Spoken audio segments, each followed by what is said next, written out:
तेलंगाना में मुकामी इलेक्शन के लिए 2 बच्चों की शर्त खत्म, असेंबली में बिल मंजूर। तेलंगाना कानून साज असेंबली ने एक अहम फैसला करते हुए मुकामी बल्दियाती यानी म्युनिसिपल इलेक्शन में 2 बच्चों की शर्त को ख़त्म करने से मुताल्लिक़ बिल मंजूर कर लिया।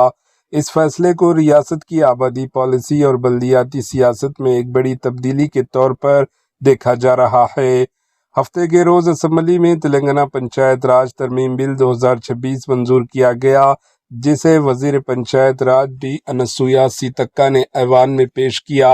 इस बिल के तहत अब 2 से ज़ायद बच्चे वाले अफराद को मुकामी म्युनिसिपल इलेक्शन में हिस्सा लेने से नाअहल समझा नहीं जाएगा।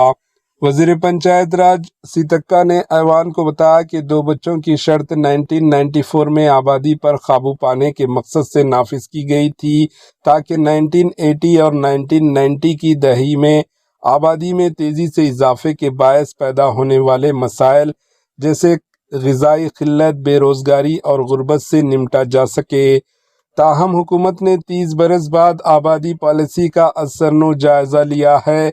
सीतक्का के मुताबिक तेलंगाना के दिहाई इलाकों में रह रहे इस वक्त 1.7 है, जो कि आबादी को बरकरार रखने के लिए ज़रूरी शरह से कम नहीं। अगर ये शरह इसी सतह पर बरकरार रही तो मुस्तक़बिल में ये सूरत हाल रियासत की आबादी और समाजी ढांचे के लिए नुकसानदा साबित हो सकती है। इन्होंने कहा कि हुकूमत आने वाली नस्लों के तवील मुद्दती मुफाद को मद्देनज़र रखते हुए इस शरह को 2.1 यानी रिप्लेसमेंट रेट तक पहुंचाना ज़रूरी समझती है। मौजूदा हालात में शहरी कम बच्चे पैदा कर रहे हैं, जिसके नतीजे में आबादी में तेज़ी से कमी और इससे जुड़े कई नापसंदीदा समाजी व माशी असरात सामने आ सकते हैं। हुकूमत ने वाज़ेह किया है कि तेलंगाना पंचायत राज एक्ट 2018 में तरमीम का मकसद न सिर्फ गिरती हुई शरह में बेहतरी लाना है, बल्कि मुकामी बल्दियाती म्युनिसिपल इलेक्शन के इनेकाद की राह हमवार करना भी है। सियासी और समाजी हलकों में इस फैसले पर बहस तेज़ होने का इम्कान है, क्योंकि इसे तेलंगाना की आबादी और इंतखाबी पॉलिसी में एक अहम मोड़ करार दिया जा रहा है। Bureau report, AHN news. అందించడం కోసం జరుగుతున్న కుట్ర, పేదోడికి పని దొరకకుంటే అప్పుడు నాకు ఇంత రేట్ కావాలి అని అడిగే భారం అంటే బేరం ఆడే శక్తి పోతది। ఎంత పని దొరికితే అంతకెళ్ళిపోతారు। అప్పుడు ఇవాళ పెద్ద ఎత్తున అటవీ ప్రాంతాలలో మైనింగ్ కోసం విధ్వంసం జరుగుతుంది।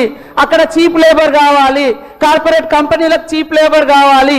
అందుకనే తప్ప నువ్వు రాష్ట్రం మీద భారం మోపేటప్పుడు రాష్ట్రాల ఒపీనియన్ తీసుకోవాలి కదా। నువ్వు ఇస్తావా ఇయ్యవా నీ ఇష్టం। ఇయ్యనప్పుడు నువ్వు మా మీద భారం మోపేటప్పుడు మా అభిప్రాయాలు కూడా రాష్ట్రం యొక్క అభిప్రాయాలు కూడా తీసుకోవాలి కదా। మీరు రుద్దే అధికారం ఎక్కడిది? అది రుద్దడం అంటే అది ప్రజాస్వామ్యానికి విఘాతం కదా। ఆర్టికల్ 47 ప్రకారం భారత రాజ్యాంగంలో పని కల్పించే హక్కు ఈ ఉపాధి హామీ యొక్క చట్టం రావడంలో ఆర్టికల్ 41 ప్రకారమే మరి ప్రతి ఒక్కరికి కూడా పని కల్పించాలనేటువంటి చట్టానికి ప్రతీకనే ఈ ఉపాధి హామీ చట్టం। దాని మీద దాడి చేస్తున్నారు। మీకు అంబేద్కర్ నచ్చాడు, మన గాంధీ గారు నచ్చారు, ఇంకెవ్వరు నచ్చారు, మీకు మీరే నచ్చుతారు ఆదాని అంబానీలు తప్ప మీకు ఏ పేదో నచ్చాడు, ఏ అడవి బిడ్డలు నచ్చారు, ఏ నిరుపేదలు నచ్చారు, ఏ నాయకుడు ఏ మహనీయుడు నచ్చాడు। ఎవరి కోసమే మరి మీరు చేసేది ఇదే నా పద్ధతి? ఏ మహనీయుడు కూడా నచ్చారు అయితే ఇంకే ఎవరు? అసలు చరిత్రను మొత్తం తిరగరాస్తున్నారు, ఉల్టా పల్టా చేసి తప్పుడు వక్రీకరణ చేస్తున్నారు। ఈ దేశం కోసం త్యాగం చేసినటువంటి మహనీయుల మీద ఐడియాలజీ ఇవాళ ఒక పువ్వును చిదిమేసేంత మాత్రాన వసంతాన్ని ఆపలేరు। అందుకనే ఆయన పేరు తొలగించినంత మాత్రాన, గాంధీ గారి పేరు తొలగించినంత మాత్రాన చరిత్రలో స్వతంత్రం కోసం జరిగినటువంటి పోరాటంలో ఆయన పాత్రను తొలగించలేరు। అదే విధంగా ఆయన త్యాగాన్ని, ఆయన భావజాలాన్ని మీరు తొలగించలేరు। కాబట్టి పేరులో ఎందుకంత మరి ఆ పేరు చూస్తే మీకు ఎందుకంత భయం? ఎందుకంటే మీరు స్వతంత్ర వ్యతిరేకంగా ఉన్నారు। స్వతంత్రం చేసినటువంటి పోరాట యోధుని ఆనాడు చంపినటువంటి చరిత్ర RSS గాడ్సే ఉంది కాబట్టి ఇవాళ ఆ పేరును తీసేస్తున్నారు అనేది ఈ సందర్భంగా నేను తెలియజేస్తా ఉన్నాను అధ్యక్ష।